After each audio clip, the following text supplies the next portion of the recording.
Hello everyone, welcome to Sunrise tuition centre. आज हम Navodaya 2025 six class का जो इंट्रेंस एग्जाम है उसकी आंसर की देखने वाले हैं। सो स्टार्ट करते हैं। फर्स्ट क्वेश्चन का आंसर रहेगा ऑप्शन नंबर डी, जबकि सेकंड का रहेगा सी, जो कि इसमें मिरर इमेज बनाई हुई है और मिरर इमेज है ऑप्शन नंबर सी की गलत है। क्वेश्चन नंबर सी का रहेगा ए, और ऑप्शन यानी कि क्वेश्चन नंबर जो 4 है इसका रहेगा option number D. Next question है 5 का आंसर रहेगा ऑप्शन नंबर सी।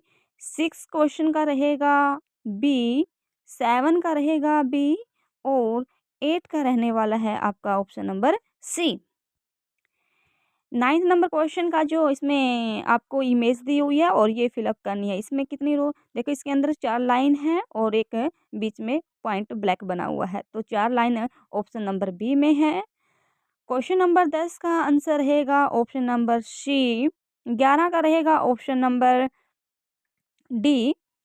12 का आपका ऑप्शन रहने वाला है ये option number D. Question number 13 है, इसमें ऑप्शन नंबर इसका ये इमेज फिल करनी है, कंप्लीट करनी है, ऑप्शन नंबर बी। और 14, क्वेश्चन नंबर 14 का आंसर रहेगा ऑप्शन नंबर डी।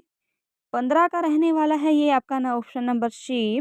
और 16 का भी इसमें क्या है, जो इसमें है एरो के निशान दिए हुए हैं ये क्लॉकवाइज घूमे हुए हैं, तो इसका आंसर रहेगा ऑप्शन नंबर डी। नेक्स्ट है 17 का रहेगा ऑप्शन नंबर ए, जबकि 18 का आपका आंसर रहने वाला है ऑप्शन नंबर सी। 19 का क्वेश्चन नंबर 19 है जो इसका ऑप्शन नंबर सी रहेगा, जबकि क्वेश्चन नंबर 20 का ऑप्शन ए रहने वाला है। नेक्स्ट इसमें भी आपको इमेज कंप्लीट करनी है कि ऐसी कौन सी इमेज हो जिसमें फिट हो जाए, तो इसका 21 का रहेगा ऑप्शन नंबर ए। 22 का रहने वाला है ऑप्शन नंबर बी। 23 का आपका आंसर रहेगा ऑप्शन नंबर बी, और 24 का answer number B. Question number 25 से 28 तक आपको मिरर इमेज दी हुई है, तो क्वेश्चन नंबर 25 का ऑप्शन नंबर बी आएगा। 26 का ऑप्शन नंबर बी, 27 का भी बी आने वाला है, और 28 का ऑप्शन नंबर ए आएगा। 29 में आपको पेपर कटिंग के क्वेश्चन दिए हैं 29 से 32 तक। इसमें यदि हम पॉइंट करेंगे तो ये रहेगा 29 का ऑप्शन नंबर डी, 30 का ऑप्शन नंबर बी, जबकि 31 का ऑप्शन नंबर बी, और 32 का रहने वाला है ऑप्शन नंबर डी। नेक्स्ट है, इसमें आपको हिंद से जोड़ के इमेज बनानी है, तो 33 से 36 तक यही है। 33 का ऑप्शन नंबर सी आएगा। 34 का ऑप्शन नंबर बी। 35 का रहने वाला है ऑप्शन नंबर बी, और 36 का रहने वाला है ऑप्शन नंबर ए। 37 से 40 तक आपको इमेज दी हुई है एक, और इस इमेज का किस इमेज के अंदर यूज हुआ है वो देखना है, तो 37 का आना है option B. 38 option number A. 39 option number B, और 40 का आने वाला है आपका ऑप्शन नंबर ए। नेक्स्ट आपको क्वेश्चन दिए हुए हैं मैथ के। क्वेश्चन नंबर 41 है कि एक आयत के सभी अंतःकोणों का योगफल होता है। जो हमारा आयत होता है ये इसकी चारों भुजाओं पर 90 डिग्री का एंगल बना होता है, और 90 इंटू 4 ये होगा आपका 360 डिग्री। ऑप्शन नंबर ए। यहीं पर आपको आगे दिया हुआ है 42 का आएगा ऑप्शन नंबर डी 40। एक संपूर्ण कोण बराबर होता है, एक संपूर्ण कोण 360 डिग्री का होता है, और इसमें 4 समकोण आ जाते हैं। नेक्स्ट क्वेश्चन है 44। एक पंचभुज जिसका परिमाप 80 सेंटीमीटर है, उसकी 4 भुजाओं की लंबाइयों का योगफल 63 है, कि 5वीं भुजा की लंबाई ये होगी 17। वैसे भी आप इसको ऐसे निकाल सकते थे 33 प्लस एक्स इक्वल 80, क्योंकि परिमाप होता है पांचों भुजाओं का योग, और यहाँ से 80 में से 63 माइनस करोगे तो आपका 17 आंसर आ जाएगा। 45 नेक्स्ट क्वेश्चन है 45। एक डिब्बे में 500 अंडे हैं, उनका 3/25 भाग टूट चुका है, तथा कुल का 1/5 भाग मेहमानों के लिए रखना है तो उपयोग किए जा सकने वाले अंडों की संख्या बतानी है। 500 का यदि हम क्वेश्चन नंबर 45 है कि एक डब्बे में 500 अंडे हैं, उनका 3/25 भाग टूटा हुआ निकला। कुल का 1/5 भाग मेहमानों के लिए रखना है, उपयोग किए जा सकने वाले अंडों की संख्या। यहाँ पर बच्चों 500 है, 500 का 1/5 भाग यानी कि 100 अंडे तो मेहमानों के लिए रखने हैं। इसके साथ ही इसने कहा है 500 का 3/25 भाग टूट जाता है, तो यहाँ से 60 अंडे टूट जाते हैं। जब 500 में से 100 मेहमानों के लिए रख दिए तो 400 बचे। 400 में से 60 अंडे टूटे हुए हैं, तो उपयोग करने के लिए कितने अंडे बचे? 340। तो ऑप्शन नंबर सी रहेगा। एक दुकानदार ने 200 रुपये की एक दीवार घड़ी खरीदी और उसे 40 के लाभ के साथ बेच दिया। उस दीवार घड़ी का विक्रय मूल्य क्या है? 200 रुपये की घड़ी थी, 40 के लाभ पर बेचा, तो ये 240 की घड़ी हो गई। ऑप्शन नंबर सी रहेगा। एक फल विक्रेता ने 1500 के सेब खरीदे और उन्हें अपने दुकान पर लाने के लिए 100 रुपये खर्च किए, यानी कि अब सेबों पर जो खर्च किया है ये टोटल 1600 हो गया। जबकि इन्होंने 2236 में ये सेल कर दिया, तो ये आपका रहा कितना? 636 रुपये का उनको लाभ हो गया। Option number B. यहाँ पर आपको एक विलुप्त संख्या देखनी थी, यानी कि 58,394 में से 86, फिर उसके बाद 86 दोनों 2 86 माइनस करने हैं, और जो भी इसका मूल्य यानी कि ऐसी कोई संख्या, जो भी संख्या बचेगी उसको 86 से डिवाइड कर दोगे तो आपकी संख्या आ जाएगी। ऑप्शन नंबर ए आएगा।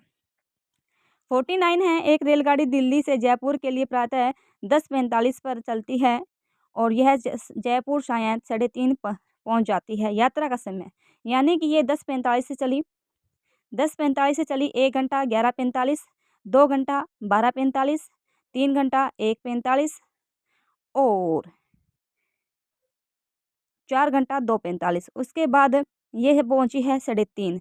तो पूरा से यानी कि 3:45 पर पूरा 5 घंटा हो जाता, लेकिन यहाँ पर 15 मिनट कम है, यानी कि 45 4 घंटे 45 मिनट। ऑप्शन नंबर बी रहेगा।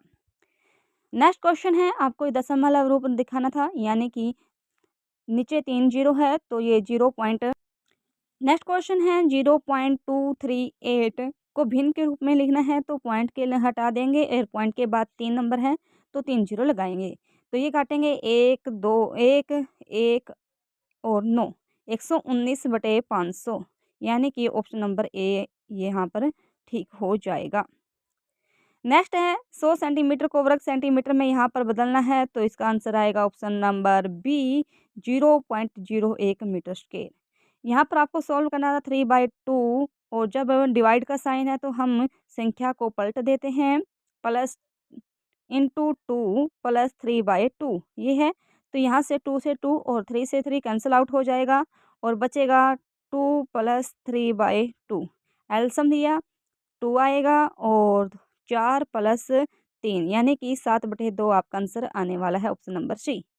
यहाँ पर मल्टीप्लाई करोगे, देखो 3 1 1 0.1 0.1 0.1 तीनों, यानी कि कोई भी संख्या जब आएगी एक की मल्टीप्लाई एक ही होगी, और कोई भी संख्या जो आएगी उसके बाद 3 पॉइंट के बाद 3 होंगे, तो 3 यहाँ पर अंक हैं। ऑप्शन नंबर बी रहेगा। नेक्स्ट है 0.2 और 0.03 का गुणनफल कितना है, तो यहाँ से हमारा रहने वाला है यानी कि 0.006, यानी कि ऑप्शन नंबर ए रहेगा। 64 के सभी गुणनखंडों का योगफल कितना होता है? ये होता है 27 127। 20 और 30 का सबसे बड़ा गुणनखंड कितना होता है? ये होता है 10। यहाँ पर सबसे बड़ा बोला है, तो यहाँ पर एक आपको ऐड करना था क्वेश्चन। ऑप्शन नंबर बी इसका रहने वाला है। 1 और 11 के मध्य कितनी अभाज्य संख्या हैं? 1 और 11 के मध्य, इनमें या तो 11 लेंगे या 1 लेंगे, तो यहाँ पर आंसर आएगा ऑप्शन नंबर ए 5। 999 और 9999 का गुणनफल ये होगा, option number C. Next question है, आपको पैराग्राफ के क्वेश्चन दिए हुए हैं। किसी चिड़ियाघर में विशाल पांडा की देखभाल कठिन क्यों है? क्योंकि उनके लिए पर्याप्त भोजन प्राप्त कराना कठिन है। विशाल पांडा का मुख्य भोजन क्या है? बांस की कोपीलें। ऑप्शन नंबर बी रहेगा। यह सुंदर पशु विलुप्त क्यों होता जा रहा है? ऑप्शन नंबर ए आएगा। इनमें से अधिकांश को मनोरंजन के लिए चिड़ियाघरों में रखा जाता है। क्वेश्चन नंबर 64 है जिसमें विशाल का विपरीतार्थक बताया है। विशाल का विपरीतार्थक यानी कि विशाल का सिनोनियम तो विस्तृत होता है, लेकिन इसने विपरीत पूछा है तो ये हो जाएगा लघु। Option number C. चिड़ियाघर वह स्थान है जहाँ पर पशु पक्षियों को बाड़ और पिंजरों में रखा जाता है, यानी कि option number D. Next question 66 जिसमें एक पैरा दिया हुआ है और आगे इसके क्वेश्चन है। नृत्य करती लड़की को मोटे शीशे के पीछे बंद किया गया है क्योंकि यह एक दुर्बल कलाकृति है। ऑप्शन नंबर ए। पेटेंट हार का भाग होता है। Option number B. उसके बाद दिया है आपने यहाँ से कुछ विकल्प दिए हुए हैं। उसकी चूड़ियाँ सीप या पतली धातु से बनी है। इसमें ये लिखा है कि उसकी जो चूड़ियाँ हैं पतली धातु की चूड़ियाँ अंकित हैं, यानी सीप उंगलियां सीप तथा हाथी दांत या पतली, यानी कि ऑप्शन नंबर ए तो ठीक हो जाएगा। उसके बाद उसने हाथी दांत से बना हार पहना है। क्या उसने हाथी दांत से बना हुआ हार पहना है? तो यहाँ पर आपने देखना होगा कि यहाँ पर कोई ऐसा चीज़ लिखा है कि उसने कोई हार डाला है, तो यहाँ पर कोई हार की बात तो हमें नहीं दिखाई दे रही। हाँ, यहाँ पर कला का एक 3 पैटर्न वाला हार है, यानी कि इसने दिया है कला का नमूना एक साथ 3 पैटर्न वाला हार है। यहाँ पर हाथी दांत की बात नहीं की गई है, तो ऑप्शन नंबर यहाँ पर आएगा और केवल एक ऑप्शन जो है वो ठीक होगा। कौन सा शब्द निर्भीक का प्राप्य नहीं है? निर्भीक का होता है अर्थ साहसी, निडर, बहादुर, तो ये डरपोक नहीं है। कलाकृति शब्द का अर्थ क्या होता है? कला के बारे में तथ्य नहीं होगा, मनुष्य द्वारा बनाए गए कला के नमूने, यानी कि ऑप्शन नंबर बी इसका आंसर रहने वाला है। नेक्स्ट क्वेश्चन है, यहाँ पर भी एक पैराग्राफ दिया हुआ है, उसके आंसर आपने देखने हैं। सोनम अपने पिता के साथ दुकान पर गई। Option number B. सोनम दुकान पर चमकीली लाल रंग की साइकिल, यहाँ पर आप देखोगे चमकदार लाल रंग की साइकिल के बारे में बात हो रही है। सोनम के माता पिता ने उसे लाल साइकिल क्यों दी थी? उसके जन्मदिन के उपहार के रूप में। सोनम ने अपनी प्रसन्नता व्यक्त की अपने माता पिता को गले लगाकर। चकित थी, आश्चर्य क्या है? चकित का अर्थ होता है विस्मित होना। ऑप्शन नंबर बी 75 का रहेगा। नेक्स्ट 76 फूल हमारे लिए अनेक रूप से उपयोगी होते हैं। बिल्कुल ऑप्शन नंबर बी।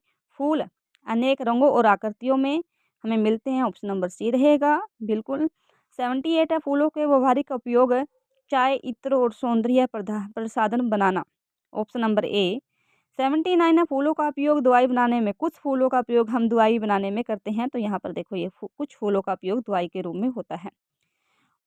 उसके बाद प्रभाव शब्द का अर्थ है, प्रभाव का होता है असर। ऑप्शन नंबर बी रहेगा। सो ये थे आज के 80 क्वेश्चन। यदि वीडियो अच्छी लगी तो वीडियो को लाइक करें, चैनल को सब्सक्राइब करें। Thank you.